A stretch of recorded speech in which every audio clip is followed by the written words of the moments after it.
আজকে এতদিন পর যখন এই অঞ্চলে সভা হচ্ছে, যারা মনে করেছিলেন যে লাল ঝান্ডাকে শেষ করে দেওয়া যায়, যারা মনে করেছিলেন গুলি করে, ডান্ডা মেরে, জেলের মধ্যে ঢুকিয়ে, বাড়ি করে লাল ঝান্ডার সমর্থকদের, লাল ঝান্ডা যারা বিশ্বাস করেন, যারা বাপসায় বিশ্বাস করেন, যারা তৃণমূলের বিরুদ্ধে রাজনীতি করেন, তাদেরকে ঘরে ঢুকিয়ে দেওয়া যায়, তাদের সবার কাছে আজকের দিনটা প্রমাণ যে আমরা রক্তবীজের ঝাড়।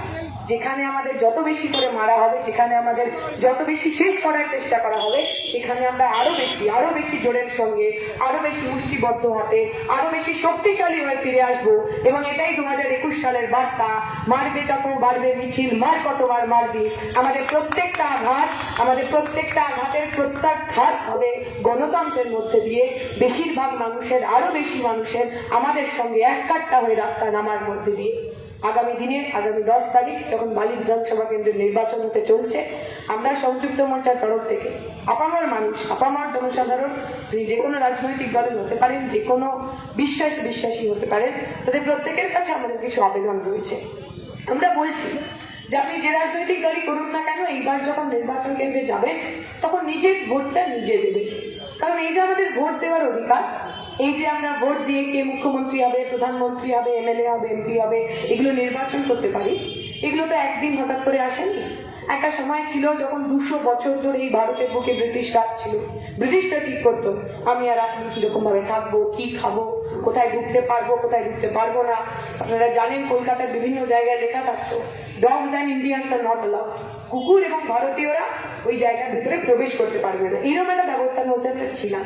তার আগে একটা রাজতন্ত্র চলতো, যে রাজতন্ত্রে আমি আর আপনি, আমরা যারা সাধারণ মানুষ, আমরা যারা খেটে খাওয়া মানুষ, আমরা যারা খেটে খামারে কাজ করি, কলকারখানায় কাজ করি, আমাদের অধিকার ছিল না এটা নির্বাচন করার কি আমাদের রাজা হবে, কে মন্ত্রী হবে, কে সেনাপতি হবে।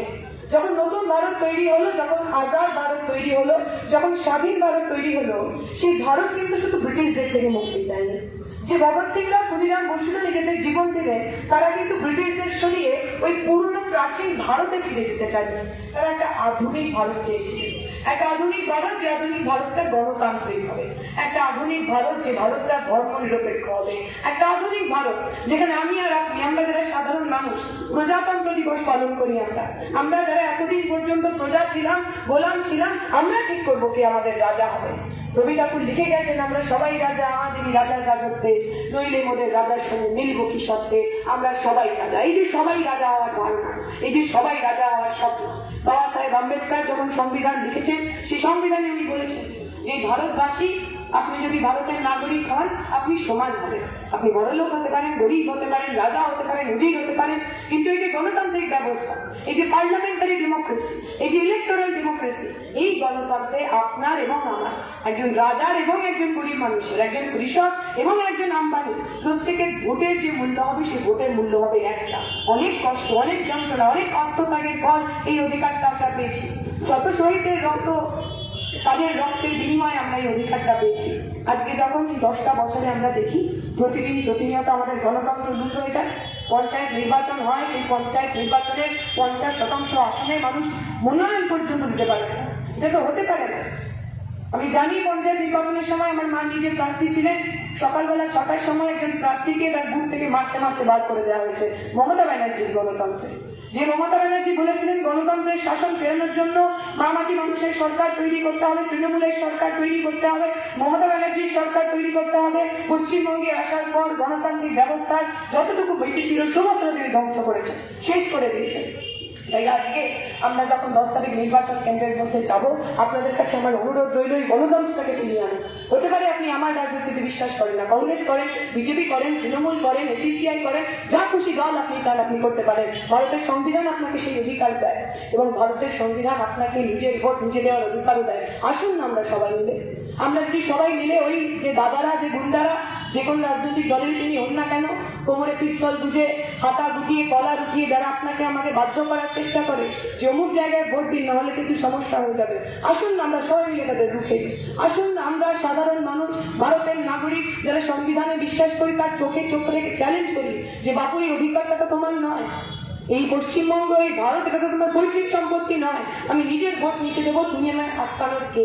আমরা ছাত্র যুবরা, আমরা সংযুক্ত মোর্চার প্রত্যেকটা প্রার্থী আপনাকে প্রতিশ্রুতি দিচ্ছি, যদি বুথ কেন্দ্রের ভিতর, নির্বাচন কেন্দ্রের ভিতর আপনার গণতন্ত্রের অধিকার কেউ হরণ করতে চায়, কেউ ছিনিয়ে নিতে চায়, তাহলে আপনাদের লড়াইয়ে, আপনাদের বেঁচে থাকার লড়াইয়ে, গণতন্ত্র বাঁচানোর লড়াইয়ে আমরাই ছাত্র যুবরা সংযুক্ত মোর্চার প্রত্যেকটা মানুষ আপনার সঙ্গে থাকবো। আপনার গণতন্ত্র লুট হতে দেবো না। এই বাধা, এই প্রমিস, এই প্রতিশ্রুতি আমরা দিয়ে যেতে চাই। আমরা জানি এই নির্বাচনটা আমাদের জন্য কতটা গুরুত্বপূর্ণ। প্রতি 5 বছর অন্তর আমাদের কাছে এই সুযোগটা আসে। প্রতি 5 বছর অন্তর যারা এই চেয়ারে বসেন, সরকারে বসেন, তাদেরকে দেখিয়ে দেওয়ার একটা সুযোগ আসে যে 5টা বছর নির্বাচনের আগে আপনি যে বড় বড় কথাগুলো বলেছিলেন, যে প্রতিশ্রুতির বন্যা বইয়েছিলেন, সেই প্রতিশ্রুতিটা আপনি কতটা রাখতে পারবেন। যদি আপনি প্রতিশ্রুতি মতো কাজ করতে পারেন, ভালো কথা। আরো 5টা বছর আপনাকে সুযোগ দেবো, আসুন আমাদের সঙ্গে কাজ করুন, পরিষেবা দিন, আমাদের জন্য কাজ করুন। কিন্তু যদি আপনি প্রতিশ্রুতি না রাখতে পারেন, তাহলে আমাদের কাছে একটা সুযোগ থাকে বদলান, আমার আপনার ভালোর জন্য, পরিবর্তন। আপনাদের কাছে অনুরোধ রইল, আগামী 10 তারিখ আপনি যখন নির্বাচন কেন্দ্রে যাবেন, তখন কতগুলো প্রশ্ন মাথায় নিয়ে যাবেন। আপনি ভেবে দেখবেন, এই 10 বছর আগে মমতা ব্যানার্জি যখন এসেছিলেন, যে মা মাটি মানুষের সরকার তৈরি করার কথা তিনি বলেছিলেন, আজও এই সরকারটা মা মাটি মানুষের হয়েছে কিনা? চরম তৃণমূল সমর্থক যদি বুকে হাত দিয়ে বলতে পারেন যে বিগত 10 বছরে সত্যিকারে মমতা ব্যানার্জি মা মাটি মানুষের সরকার তৈরি করেছেন। আমরা দেখলাম যখন সরকারটা তৈরি হলো, পশ্চিমবঙ্গের প্রথম মহিলা মুখ্যমন্ত্রী হলেন মমতা ব্যানার্জি। অনেক মানুষের অনেক আশা ছিল, অনেকের মনে হয়েছিল যে আর কিছু না হোক, উনি তো একজন মহিলা, এত বছর পর একজন মহিলা মুখ্যমন্ত্রী হয়েছে, নিশ্চয়ই উনি মহিলাদের জন্য, মহিলাদের অধিকারের জন্য শেষ পথ লড়বেন। আমরা দেখলাম তিনি মুখ্যমন্ত্রী হওয়ার পর পার্কস্ট্রিটে একটি গণধর্ষণের ঘটনা ঘটল। যিনি নির্যাতিতা তিনি কোনো রাজনৈতিক দলের নন, যারা অত্যাচার করলেন তাদের কোনো নির্দিষ্ট রাজনৈতিক পরিচয় ছিল না। আমরা দেখলাম একটা ধর্ষণের ঘটনা, সেই ধর্ষণের ঘটনার রেসপন্স কি দিলেন মমতা ব্যানার্জি, পশ্চিমবঙ্গের প্রথম মহিলা মুখ্যমন্ত্রী? মহাকর্ণে দাঁড়িয়ে উনি বললেন, সব রেপ টেপ কিছু না, এসব সাজানো ঘটনা। আমার সরকারকে মেলাইন করার জন্য, আমার সরকারকে বদনাম করার জন্য নাকি মেয়েটি মিথ্যে কথা বলছে। আচ্ছা, আমার আপনার পরিবারের মেয়েরা, আমার আপনার পরিবারের মা বোনেরা, যদি কুলারা কাজটা কখনো এরকম একটা ঘটনা হয়, আপনি কি চাইবেন আপনার রাজ্যের মুখ্যমন্ত্রী আপনার মেয়েকে মিথ্যেবাদী বলুন?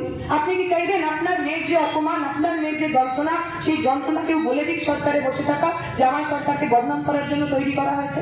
আপনি কি চান আপনার রাজ্যের একজন মন্ত্রী, তিনিও মহিলা, তারপরে রোজদস্তিদার, তিনি বললেন এসব রেপ টেপ কিছু না, এটা আসলে একজন দেহ ব্যবসায়ী এবং খদ্দেরের মধ্যে তার ঝামেলা? আপনি কি চান আপনার বাড়ির মেয়ের যে সম্মান, আপনার বাড়ির মহিলাদের যে সম্মান, সেই সম্মানটা এইরকম হয়ে যায়? আপনি কি চান ওই বয়স অনুযায়ী ধর্ষণের আলাদা আলাদা দাঁত মেটে দেওয়া, অমুক বয়স থেকে অমুকের বয়সের মধ্যে যদি ধর্ষণ হয় তাহলে এত টাকা, তমুক বয়স থেকে তমুক বয়সের মধ্যে ধর্ষণ হলে আরো একটা টাকা? আপনি কি চান আপনার বাড়ির মেয়েটার, আমাদের যে ইজ্জত, আমাদের যে সম্মান, আমাদের যে সম্ভ্রম, সেই সম্ভ্রমের একটা দাম হয়ে যায়?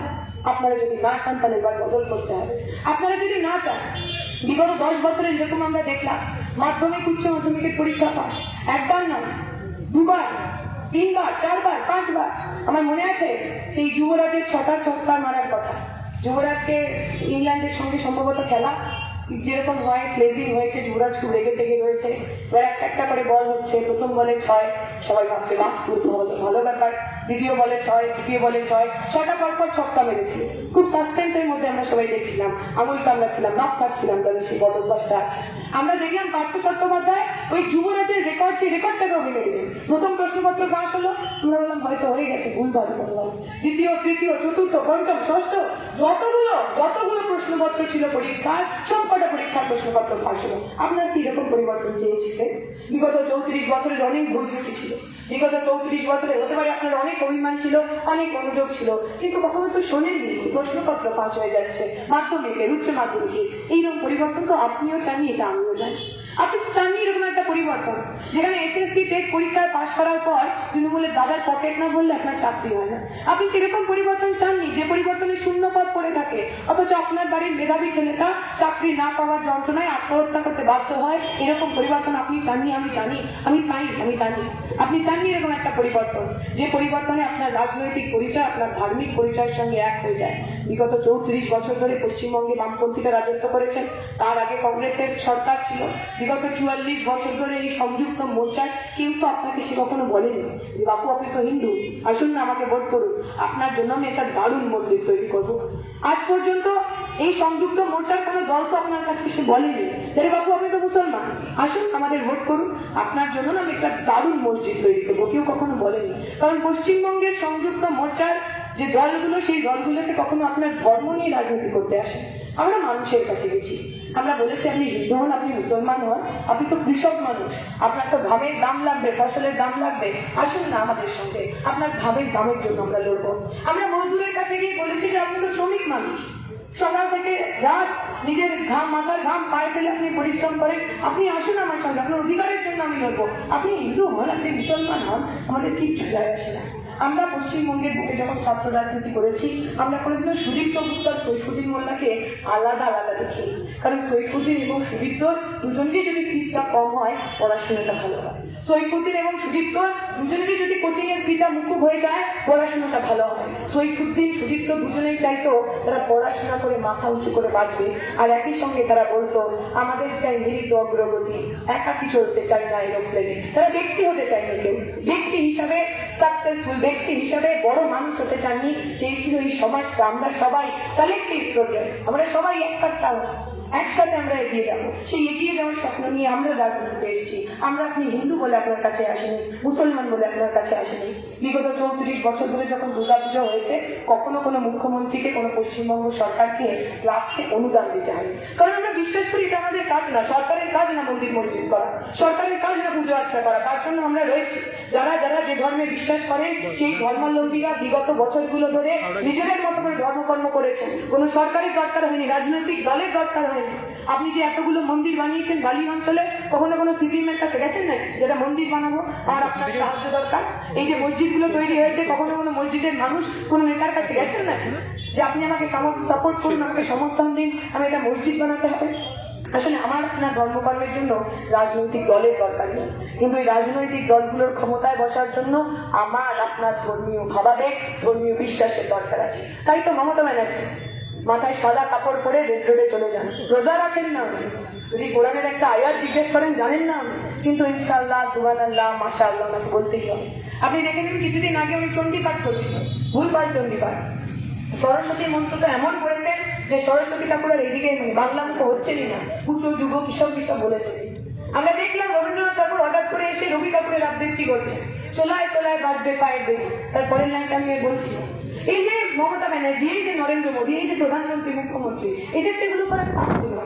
ধরুন চণ্ডীপাঠ করাতে হলে আমাদের পাড়ার একটা পুরুষ মশাই আছে, যিনি জানেন চণ্ডীপাঠটা খুব ভালো করে, তিনি করবেন। আমাদের প্রত্যেকের বাড়িতে সরস্বতী পুজো হয়, সেখানে একজন পুরুষ ঠাকুর আসেন, সরস্বতী মন্ত্র করেন, তিনি জানেন। আমাদের তো মুখ্যমন্ত্রী লাগবে না সরস্বতী পুজো করার জন্য, চণ্ডীপাঠ করার জন্য। আমাদের প্রত্যেকটা বাড়িতে, প্রত্যেকটা পাড়ায় এমন অনেক গুণী মানুষ রয়েছেন যারা খুব সুন্দর আবৃত্তি করেন। আমাদের তো প্রধানমন্ত্রীর দরকার নেই আবৃত্তি করার জন্য, রবি ঠাকুরের কবিতা বলার জন্য।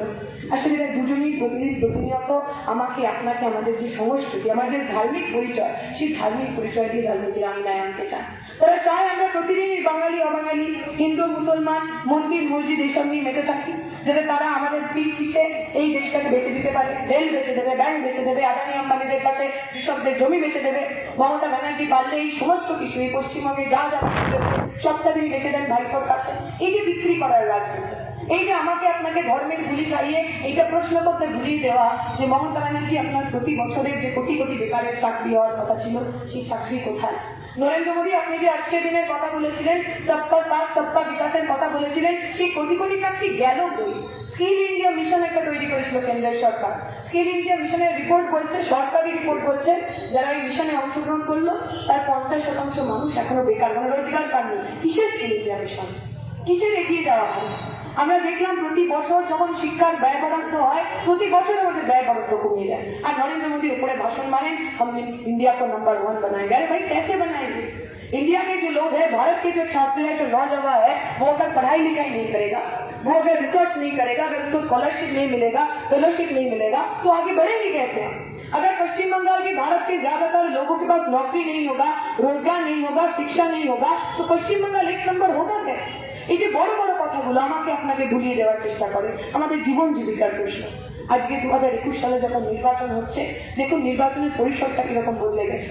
2011-তে যখন নির্বাচন হচ্ছে তখন সেই নির্বাচনের ডিসকোর্স শিল্প বানান কৃষি, শিল্প হবে না কৃষি হবে, যদি শিল্প হয় তার শিল্পনীতি কি, যদি জমি অধিগ্রহণ করতে হয় সেই জমি অধিগ্রহণ নীতি কি। আমার মনে আছে 2011-তে একটা ভীষণ একাডেমিক, একটা ভীষণ রাজনৈতিক বিতর্ক হচ্ছিল, ডিবেট হচ্ছিল। আজকে 2021 সালে আপনি যখন নির্বাচন করতে যাচ্ছেন, আপনার বিষয়বস্তু কি, আপনার এজেন্ডা কি দেখছেন? কার পা ভেঙে গেছে, কার বউ চলে গেছে, কার বর চলে গেছে, কে এ দল থেকে ও দলে চলে গেছে, কে টাকা খেয়েছে, একটাও কিছু আপনি কনস্ট্রাকটিভ, একটাও কিছু গঠনমূলক আপনি দেখতে পাবেন না। প্রতিদিন টিভি খুললেই আজকে অমুক নেতা কাটছে, কালকে তমুক নেতা কাটছে, মানে স্টার জলসা যেভাবে এরা খুব ভয় ভয় রয়েছে, যেভাবে টিভি চ্যানেলগুলো রঙ্গমঞ্চের পর্দা হয়ে যাচ্ছে, যেভাবে টিভি চ্যানেলগুলোতে নিউজ চ্যানেলগুলোতে মেলোড্রামা হচ্ছে, জি বাংলা স্টার জলসা ভাবছে আমাদের এই সিরিয়াল বোধহয় আর কেউ দেখবে না। এই সংস্কৃতিটা আপনি চান? এটা তো পশ্চিমবঙ্গের রাজনৈতিক সংস্কৃতি নয়। আমাকে আপনাকে প্রতিদিন প্রতিনিয়ত আমাদের জীবন জীবিকার প্রশ্ন, কর্মসংস্থানের প্রশ্ন, রোজগারের প্রশ্ন থেকে যারা ঘুরিয়ে দিতে চাইছেন তাদের বিরুদ্ধে কি আমরা একটা হবো না? ওই 11 তারিখ যে মঞ্জুল আলী মির্জা শহীদ হলো, কি দরকার ছিল বলুন তো মঞ্জুল আলী মির্জার ওই 11 তারিখ নবান্নে যাওয়া? 31 বছরের যুবক, পড়াশোনা করেছে, উচ্চশিক্ষিত, কিন্তু চাকরি পায়নি 10টা বছর যন্ত্রণার পর চাকরি না পেয়ে সে টোটো চালানো শুরু করেছে। কারণ মঞ্জুর বিশ্বাস করতে সে ভিক্ষা করবে না, হাত থেকে টাকা নেবে না, চুরি করবে না, ডাক্তি করবে না, মাথা উঁচু করে নিজের পরিশ্রমে টোটো চালাতে শেখে। এই টোটো চালাতে চালাতে সে স্বপ্ন দেখতো যে একদিন আমার যে ছোট্ট মেয়েটা, সেই ছোট্ট মেয়েটা ডাক্তার হবে। সে স্বপ্ন দেখতো আর এই পশ্চিমবঙ্গের কোনো বেকার যুবককে আমার মতো উচ্চশিক্ষিত হওয়ার পরেও টোটো চালাতে হবে, তাই সে নবান্নে এসেছিল। সবার জন্য শিক্ষা, সবার জন্য কাজেই তো স্বপ্নটা। আমরা দেখেছি মমতা ব্যানার্জি সরকার কিভাবে তাকে পিটিয়ে খুন করলে, কিভাবে তাকে পিটিয়ে শহীদ করলে। আমি আর আপনি যদি চাই আমার পরিবারের ছেলেটা, আমার পরিবারের মেয়েটা মাথা উঁচু করে বাঁচুক, তাহলে তো মঞ্জুল আলী মির্জাকে মনে করতে হবে। আমি আর আপনি যদি চাই আমার বাড়ির ছেলেটা মেয়েটা ঘুষ না দিয়ে মাথা উঁচু করে চাকরিতে যা, স্কুল কলেজ ইউনিভার্সিটিতে পড়ুক, তাহলে তো মঞ্জুল আলী মির্জাকে মনে করতে হবে, মঞ্জুল আলী মির্জার শহীদ হওয়াকে মনে করতে হবে। মঞ্জুল আলী মির্জার এই ছোট্ট মেয়েটা, যে মেয়েটা কাঁদতে কাঁদতে তার বাবার মরদেহের সামনে বলছিল যে আব্বু এতদিন পর বাড়িতে এসছে, আব্বু চোখ খুলছে না কেন, কথা বলছে না কেন, কেন আমাদের কোলে নিয়ে আদর করছে না? আপনাকে তো ওই মঞ্জুল আলী মির্জার ছোট্ট মেয়েটার মুখটা মনে রাখতে হবে। কারণ ওই মঞ্জুল আলী মির্জার মেয়ে আর আমাদের বাড়ির মেয়ের সঙ্গে তো কোনো পার্থক্য নেই। ওই মঞ্জুল আলী মির্জার স্বপ্ন আর আপনার বাড়ির ছেলেটার স্বপ্নের সঙ্গে তো কোনো পার্থক্য নেই। তাই আসুন না 2021 সালে আমরা এমন একটা সরকার করি যে আমাদের স্বপ্নের কথা বলবে। আমরা যখন যে কর্মসংস্থানের কথা বলছি, এটা আমাদের প্রজন্মের যন্ত্রণা। আমার বন্ধুরা, আমার ক্লাসমেটরা, আমি যখন দিল্লিতে পড়তে গেছিলাম, আমি যখন ছুটিতে বাড়িতে আসতাম, বিশ্বাস করুন আমার কোনো বন্ধু ছিল না। আমার সব বন্ধুরা পেটের দায়ে, কাজের দায়ে, কেউ ব্যাঙ্গালোরে থাকেন, কেউ চেন্নাইতে থাকেন, কেউ মুম্বাইতে থাকেন, বাধ্য হয়েছেন বাড়ির অসুস্থ মা বাবা, বৃদ্ধ মা বাবাকে এখানে ছেড়ে ওইখানে যেতে বাধ্য হয়েছে। আজকে আমরা যখন কর্মসংস্থানের জন্য লড়ছি, আমি তো আমার বন্ধুর জন্য লড়ছি। আমার বন্ধু এইখানে, এই পশ্চিমবঙ্গে, এই কলকাতার বুকে চাকরি করবে, মাথা উঁচু করে চাকরি করবে, বাড়ি ছেড়ে যেতে হবে। আজকে আমি যখন লড়াই করছি, আমি তো আমার পাশের বাড়ির মেয়েটার জন্য লড়াই করছি, যে মেয়েটা চায় সে মাথা উঁচু করে তার বাড়ির কাছে চাকরি করবে। এই লড়াইগুলো তো আমাদের, এই লড়াইগুলো তো আমাদের সব্বার, এই লড়াইগুলো তো আমাদের প্রজন্মের। আপনারও যদি মনে হয় এই লড়াইয়ে আপনি সামিল হবে, আপনারও যদি মনে হয় এই লড়াইটা আপনার লড়াই, তাহলে আসুন 11 তারিখ সংযুক্ত মোর্চার প্রার্থীদের বিপুল ভোটে জয়যুক্ত করুন আগামী 10 তারিখ। কারণ এই লড়াইটা খুব কঠিন লড়াই। একদিকে যেমন জাতের নামে, ধর্মের নামে আমাদের ভেঙে ফেলার চেষ্টা, একদিকে যেমন আমাদের সরকারি সমস্ত সম্পত্তি বেঁচে দেওয়ার প্রচেষ্টা, সেই একই সঙ্গে গণতান্ত্রিক যে পরিবেশ, গণতান্ত্রিক যে পরিকাঠামো, সেইটাকে ভেঙে চুরমার করে সাংবিধানিক যে অধিকার, সেই অধিকারগুলো কেড়ে নেওয়ার চেষ্টা। আপনি যদি না চান ভগৎ সিং ক্ষুদিরামরা যে লড়াইটা করলো স্বাধীন ভারতের জন্য, সেই ভারতটা শেষ হয়ে যায়, আপনি যদি না চান যে আশফাকুল্লাহ খান এবং ভগৎ সিংরা তাদের জাত ধর্ম ভুলে নিজের বুকে বুলেট নিল, আপনারা যদি না চান তাদের শাহাদাত ব্যর্থ হোক, তাহলে এই 2021 সালে আপনাকে দেখিয়ে দিতে হবে যে আমার মাটি আমার মা মৌলবাদের হবে না, আমার মাটি আমার মা দাঙ্গাবাজ হবে না। এই পশ্চিমবঙ্গের মাটিতে কোনো RSS, বিজেপি, কোনো তৃণমূলের ঠাঁই নেই। যারা এখনো ভাবছেন যে তৃণমূলকে টাইট দেওয়ার জন্য একবার হয়তো বিজেপি কেনা দরকার, বিজেপি আসলে হয়তো তৃণমূল একটু টাইট হবে। আমি জিজ্ঞেস করি পশ্চিমবঙ্গে বিজেপি কে? মানে এই মুকুল রায় তৃণমূলের সবচেয়ে বড় নেতা, মমতা ব্যানার্জির পর রেলমন্ত্রী ছিলেন। এই যা খুন খারাপি, এই যা লুট করার তার অন্যতম সেনাপতি, আজকে তিনি বিজেপিতে। আপনার কি মনে হয় বিজেপি সরকারে এলে, বিজেপি ক্ষমতা এলে মুকুল রায় সাধু হয়ে যাবে, সন্ন্যাসী হয়ে যাবে? শুভেন্দু অধিকারী ওটা মেদিনীপুর জুড়ে সন্ত্রাস চালিয়েছেন তিনি, হাজার হাজার আমাদের কর্মী সমর্থক বাড়ি ছেড়ে গেছেন বছরের পর বছর, মিথ্যা মামলায় জেলের মধ্যে পড়েছেন। আপনার কি মনে হয় কালকে ওই শুভেন্দু অধিকারী যদি বিজেপিতে যান তিনি সন্ন্যাসী হয়ে যাবেন? তিনি কোনো খারাপ কাজ করবেন না, তিনি খুন খারাপি ছেড়ে দেবেন, দুর্নীতি ছেড়ে দেবেন। এই যে লোকগুলোকে শঙ্কুতে কন্যা থেকে শুরু করে শোভন চট্টোপাধ্যায়, যাদের আপনি দেখলেন টিভিতে হাত পেতে ঘুষ নিতে, তারা আজকে বিজেপিতে গিয়ে সবাই ভালো হয়ে গেল, ওয়াশিং মেশিনে ধুয়ে সব সব হয়ে গেল। এটা হতে পারে না। আমরা তো বলছি বিজেপি তৃণমূল আলাদা আলাদা দল না।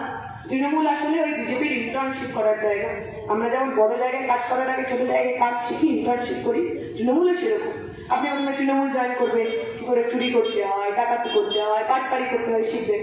তারপর যখন পাকা চোর, পাকা ডাকাত, পাকা বাটপার হয়ে যাবে, সঙ্গে সঙ্গে গিয়ে বিজেপিতে জয়েন করবেন। আমরা তো চাই না চোর ডাকাতে, আমরা চাই না চোর ডাকাতের সরকার, আমরা চাই না দুর্নীতিগ্রস্তদের সরকার, আমরা চাই না বাটপারদের সরকার। একবার সুযোগ দিয়ে দেখা যায় না আমাদের।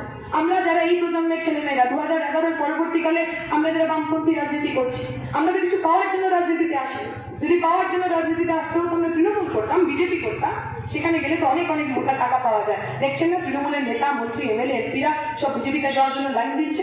কত কত টাকায় রফা হয়েছে, কোন কোন সিট পাবেন তারা, এইসবে তারা রফা করেছে। আমরা যদি ক্ষমতার জন্য, পয়সার জন্য রাজনীতি করতাম, এতদিনে বিশ্বাস করুন তৃণমূল অথবা বিজেপিতে নিজের সিদ্ধান্তটা বিকিয়ে দিতাম। আমরা বিকইনি, কারণ আমরা স্বপন কোলের কমরেড, সুদীপ্ত গুপ্তর কমরেড, সৈফুদ্দিন মোল্লার কমরেড, যাদের খুন করলেও তাদের রাজনীতি থেকে কেড়ে নেওয়া যায় না, তাদের লাল ঝান্ডা তাদের কাছ থেকে কেড়ে নেওয়া যায় না, তাদের আদর্শ তাদের কাছ থেকে কেড়ে নেওয়া যায় না। তাই আপনাদের বলি, যদি চান একবার বদলে দিতে পারেন, একবার দিতে পারেন সুযোগ আমাদের। আমরা যারা বিগত বছরগুলো ধরে রাস্তায় রইলাম, আমার আপনার আদর্শের জন্য, আমার আপনার বেঁচে থাকার অধিকারের জন্য, লাঠি, জল কামান, পুলিশের কেস কিচ্ছু যাতে আমাদেরকে দমিয়ে রাখতে পারলো না, শির দ্বারা নোয়াতে পারলো না। দেখে নেবেন, ভেবে নেবেন, যদি আমরা বিধানসভার ভিতরে যাই, আমরা কাদের হয়ে কথা বলবো। আমরা যদি বিধানসভার ভিতরে যাই, লাভ কাদের হবে।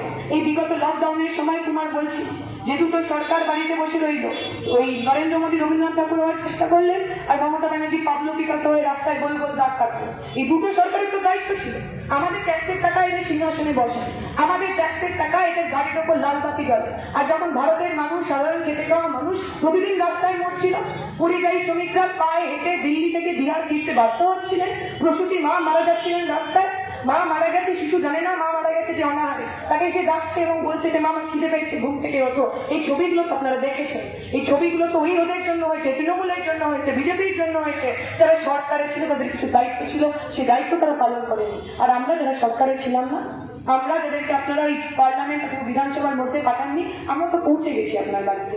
কখনো বাড়ি স্যানিটাইজ করেছি, কখনো কমিউনিটি কিচেন চালিয়ে খাবার পৌঁছে দিয়েছি, কখনো মুমূর্ষু মানুষের সেবা শুশ্রূষায় নিজের জীবনের পরোয়া না করে তাকে হাসপাতালে নিয়ে গেছি। যদি আমরা আপনাদের হয়ে কথা বলতে পারি, যদি আমরা ওই বিধানসভার ভিতরে যাই, আমরা কাদের হয়ে কাজ করবো। তাই আমরা বলেছি, যাদের দরকারে চাই তাদের সরকারি পায়, যাদেরকে সরকারে আপনি পৌঁছাননি কিন্তু আপনার দরকারে পেয়েছেন, ভেবে দেখবেন আগামী 2021 নির্বাচনে তাদেরকে একটু সমর্থন দেওয়া যায় কিনা। ভেবে দেখবেন আপনার বাড়ির ছেলে মেয়েটার যে স্বপ্ন, সেই স্বপ্ন পূরণের কারিগর কারা হতে পারে। আসুন, দল বদলের কারিগর নয়, দিন বদলের কারিগরদের পক্ষে এবারের ভোটটা হোক। আগামী 10 তারিখ সংযুক্ত মোর্চার প্রার্থীদের ভোট করুন এবং আমার আপনার সরকার, জনতার সরকার, সংযুক্ত মোর্চার সরকার তৈরি করুন। এই আশা এবং আকাঙ্ক্ষা রেখে আমি আমার বক্তব্য শেষ করবো। শুক্রিয়া, ইনকলাব জিন্দাবাদ, সংযুক্ত মোর্চা জিন্দাবাদ।